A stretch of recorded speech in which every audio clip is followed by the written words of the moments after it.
todo ano a gente fica num hype gigante para ver aquele grande lançamento nos cinemas, né? Que quando chega se torna um sucesso imbatível. Mas ao mesmo tempo, todo ano também tem os grandes fracassos de crítica e de bilheteria. Aqueles filmes que não caíram mesmo na graça do público, não conseguiram se pagar e floparam tanto que deram prejuízo de muitos milhões para os estúdios. Sério, é um pior que o outro, então assiste até o final esse vídeo para descobrir os 14 filmes que fracassaram miseravelmente na bilheteria.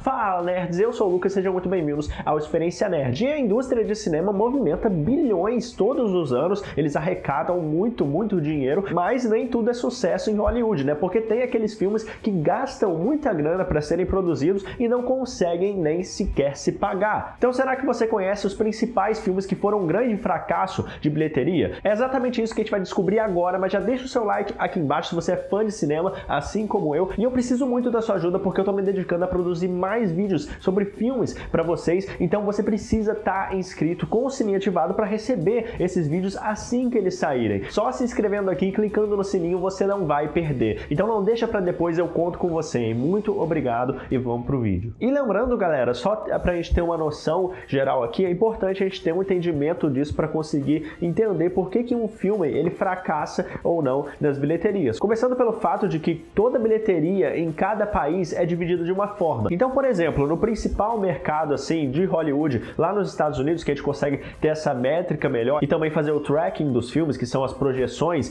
de quanto que a bilheteria do filme vai fazer, às vezes um long tracking que é mais distante do filme lançar e outros mais perto, muitas vezes é 50% para cada, 50% para os exibidores, para salas de cinema e 50% para o estúdio. E não só isso, mais o marketing, mais as taxas que o filme tem que pagar e às vezes até uns percentuais que algum ator, por exemplo, ganha de bilheteria, ou mais provável, né, também como costuma acontecer com alguns diretores consagrados, eles ganham também um percentual. Então tudo isso tem que ser meio que levado em consideração para você analisar a bilheteria de um filme. Não dá para simplesmente falar que o filme custou 200 milhões e ele conseguiu 250 milhões mundialmente, ele já se pagou. Não é assim que funciona. A gente tem até essa métrica criada que tem que ser 2,5 ou 2,7 vezes o orçamento original, porque tem que contar um marketing também. Então vale considerar isso aqui quando eu falar de todos os projetos que a gente vai ver daqui pra frente. A conta não é tão simples de um jeito que a bilheteria ela já se paga quando passa o valor do orçamento. É um pouco mais complexo por causa das questões dos custos de produção, mas claro que muitos desses filmes que eu vou citar aqui talvez se paguem realmente a longo prazo, né? Os mais recentes ou os mais antigos também já se pagaram a longo prazo para passar na TV, no streaming e tudo isso, todo o licenciamento, mas a gente vai se focar aqui em bilheteria. Vamos lá? Então começando a lista por Ali.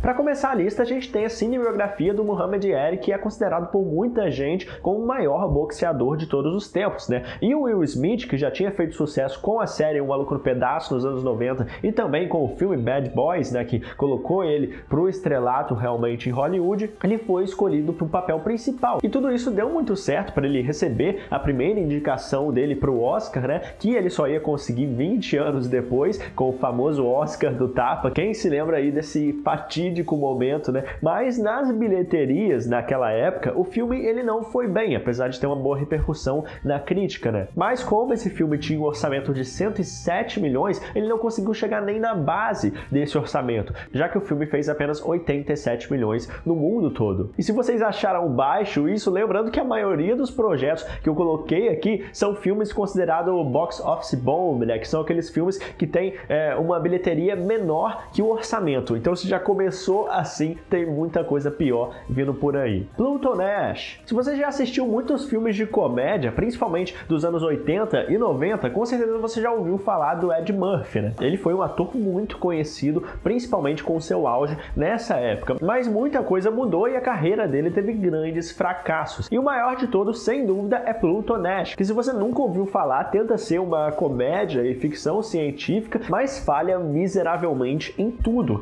Tanto que conseguiu praticamente acabar com a carreira, afundar a carreira do diretor do filme, que nunca mais conseguiu nenhuma repercussão grande no cinema. E por incrível que pareça, esse filme custou nada mais nada menos que 100 milhões de dólares para ser feito e só conseguiu 7 milhões mundialmente. Realmente é um fracasso tão grande quanto o próximo da lista. Dupla Explosiva. Esse filme foi uma tentativa de ir para o gênero de espionagem, juntando o Antônio Bandeiras com a Lucy Liu, mas foi simplesmente massacrado na crítica, ainda mais do que o próprio Triplo X que o Vin Diesel tinha feito no mesmo ano. E como se não bastasse essa repercussão catastrófica, o filme fracassou nas bilheterias com apenas 20 milhões de arrecadação para um orçamento de 70 milhões. A Batalha de Riddick. E agora a gente vai então para um filme do Vin Diesel, né, que muita gente não gosta, mas querendo ou não, ele consegue geralmente fazer bons números de bilheteria, principalmente na franquia que ele já está há tanto tempo, né, que é a icônica Velozes e Furiosos. Só que esse sucesso não foi o caso do segundo filme de Riddick, que ficou muito abaixo das previsões que ele tinha, principalmente levando em consideração que o primeiro filme quase dobrou o orçamento, né, mas esse ele não conseguiu chegar ao orçamento de 120 milhões, faturando apenas 107,2 milhões. Speed Racer. Para um filme baseado na série famosa de desenhos animados, né, e com a equipe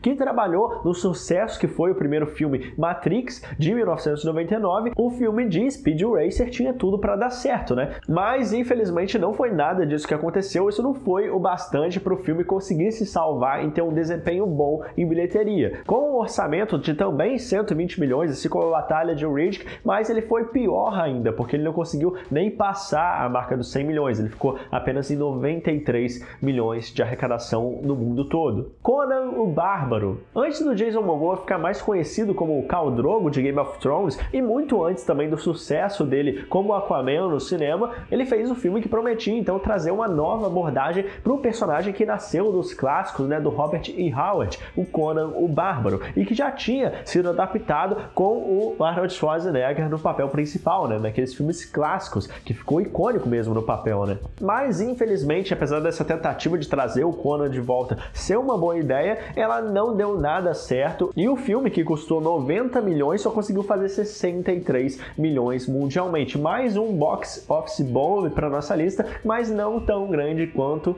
Marte Precisa de Mães. O diretor Robert Zemeckis já entregou grandes clássicos, né, para Hollywood. A trilogia excelente de Volta para o Futuro e o ótimo filme Forrest Gump também, mas não é sempre que ele acerta em tudo que produz, né? E esse talvez foi o caso mais absurdo que a gente tem. E por mais que essa animação de 2011 tivesse a intenção de aproveitar o máximo que poderia de um realismo para a animação, infelizmente acabou caindo totalmente naquele vale da estranheza, né? Que se você já não ouviu falar, se liga só nas imagens do filme, né? Que é quando o filme tira totalmente sua imersão, porque, por exemplo, eles tentam replicar um ser humano digitalmente, o que não é uma coisa fácil, principalmente nos olhos das pessoas, né? Isso se reverte também para a animação. É muito difícil em CGI alcançar uma grande perfeição. E por isso, aliás, ficou tão famoso vários casos, né, de vale da estranheza ao longo dos anos dos filmes, e que realmente tem uns efeitos bem esquisitos e que tiram a gente do filme, né? A gente se pergunta, o que é isso que a gente tá vendo? A gente automaticamente não consegue se conectar naquela história, porque o tempo todo a gente tá olhando ali aquela coisa estranha na tela.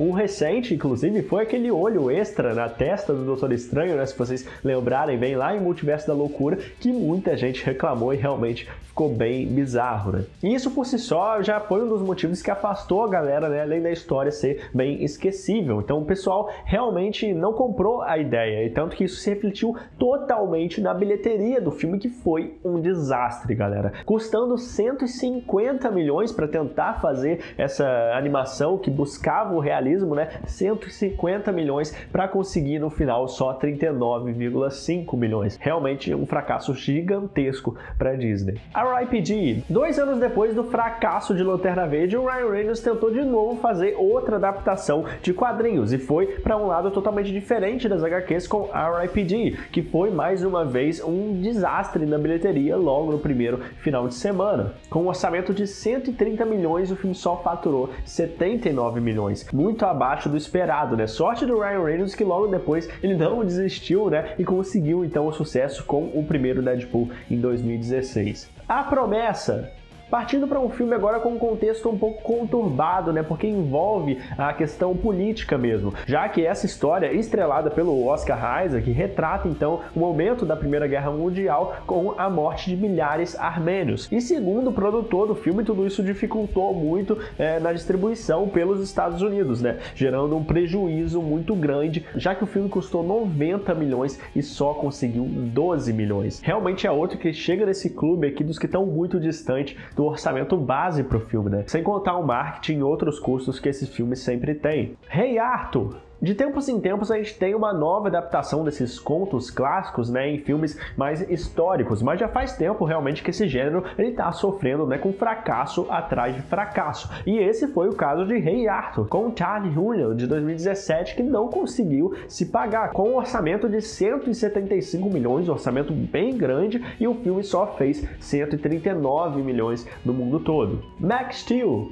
Galera, eu aposto que a maioria de vocês nem nunca ouviu falar nesse filme, né? Mas o clássico personagem da Mattel, o Max Steel, ele ganhou um filme em 2016, mas que infelizmente, e pelo visto, vocês devem imaginar, né? Porque ninguém sequer sabia da existência desse filme. Essa história desperdiçou qualquer potencial que o Max Steel poderia ter, né? Aliás, se o filme da Barbie conseguiu uma grande repercussão, eles poderiam ter tentado fazer algo parecido com o Max Steel, né? Mas ele realmente foi uma grande bomba de bilheteria, né? Ele arrecadou miseráveis 6,2 milhões de dólares mundialmente para um orçamento de 10 milhões, sem o marketing. E vocês podem até pensar, né, que 10 milhões é muito pouco, e realmente para filmes de Hollywood assim é muito pouco, ainda mais considerando o filme da Barbie, por exemplo. Parece realmente que desde o início eles não acreditaram muito no potencial desse filme, né? Sem dúvida agora, se eles quiserem retomar alguma coisa do Max Steel, eles vão precisar de um reboot urgente. Projeto Gemini, mais um projeto do Will Smith aqui nessa lista, né? Porque ele é um ator que tem grande sucesso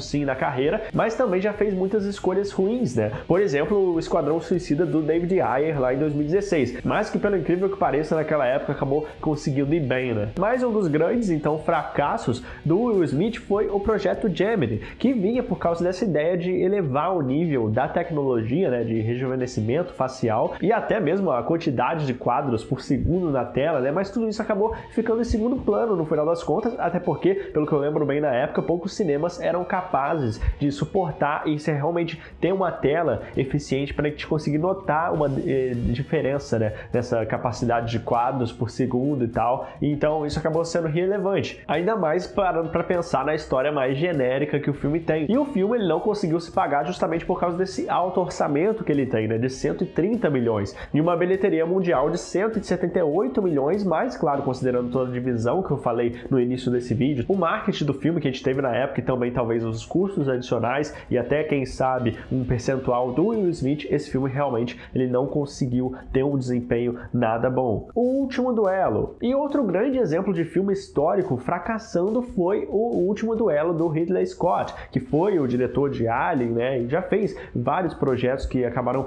entrando na graça do público, mas esse não foi o caso do Último Duelo, que apesar de ter um cuidado ali para a questão histórica, que o filme quer retratar toda a parte visual, né? Mas o problema é que a Disney ela investiu cerca de 100 milhões de dólares nesse projeto, sem contar o marketing, né? Mas esse filme conseguiu apenas 30 milhões mundialmente. Então é um número muito baixo mesmo, e sem dúvida agora a Disney vai pensar duas vezes antes de fazer um filme histórico, né? Por sorte, Oppenheimer do Christopher Nolan chegou um pouco para aliviar, dar um alívio, né? Um respiro para os filmes históricos ter uma chance melhor de se dar bem. Vamos ver agora o que o Ridley Scott vai fazer com o Napoleão, que está chegando em breve aí, essa cinebiografia, nessa versão da história, essa que vai contar uma parte da história do Napoleão, e é o Ridley Scott novo envolvido. Então a gente não sabe se realmente vai ser um bom investimento, esse filme vai conseguir ter uma boa repercussão, ou vai ser mais um último duelo da vida, né? The Flash. E galera, a gente tem um filme aqui, um dos mais recentes, né, que passou por muitos problemas desde o início do desenvolvimento, com várias mudanças, né, de diretores e roteiristas, uns 7 diretores que saíram desse filme, até o Andy Muschietti assumir realmente a produção, né. Além, claro, também a questão de várias polêmicas fora da produção, com o protagonista do filme, o Ezra Miller, que também complicou bastante a repercussão do filme, né, logo no início que ele já estava sendo feito, o que tentou ser revertido pela Warner, mas que no final das contas foi o grande tiro do pé deles, né? Porque tudo isso não impediu a Warner de investir pesado no marketing do filme, e essa foi uma das piores decisões que ela poderia fazer sobre esse filme, né? Porque depois da decepção que foi, né, o filme do Adão Negro, que prometia mudar a hierarquia do universo DC, né? E também, claro, depois do flop do Shazam 2 esse ano, que a Warner nem sequer quis divulgar o filme, né? Ela nem sequer acreditava no próprio filme dela, ela fez totalmente o contrário para The Flash. Ela investiu pesado mesmo, e pior que isso, ela vendeu como se fosse realmente um filme muito maior do que realmente foi. O filme do Flash foi um dos casos mais bizarros que a gente tem na indústria do cinema, e principalmente na história de filmes de super-heróis, porque ele foi uma das maiores apostas de filmes de super-heróis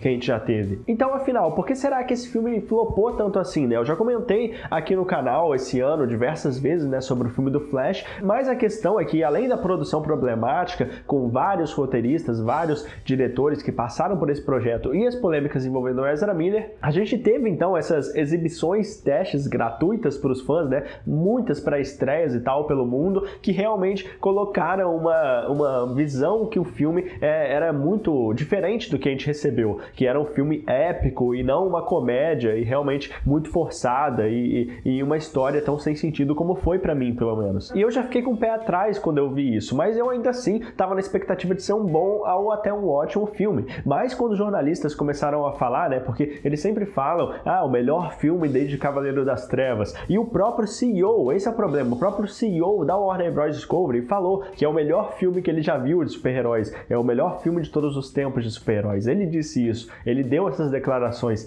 Então, ou é o único filme que ele assistiu, ou realmente eles fizeram de tudo para poder se fazer esse filme ser um sucesso, quando na verdade ele já era um fracasso anunciado. Porque essa história, para mim pelo menos, tudo que envolve esse filme, ele não se comprovou em nada no lançamento. Toda a expectativa e todo o hype, por isso que é ruim que eu disse, porque nem tem como dizer que é culpa dos fãs, que eles esperaram demais, como muita gente diz, e às vezes os fãs realmente exageram nas expectativas, mas nesse caso foi o próprio CEO da Warner falando isso, e todo mundo jogando essa visão pro filme. Então eu acho que esse foi o principal motivo que fez ele fracassar, além, claro, de toda a questão do universo DC que tá para sofrer um reboot, que é para completar esse desastre, né?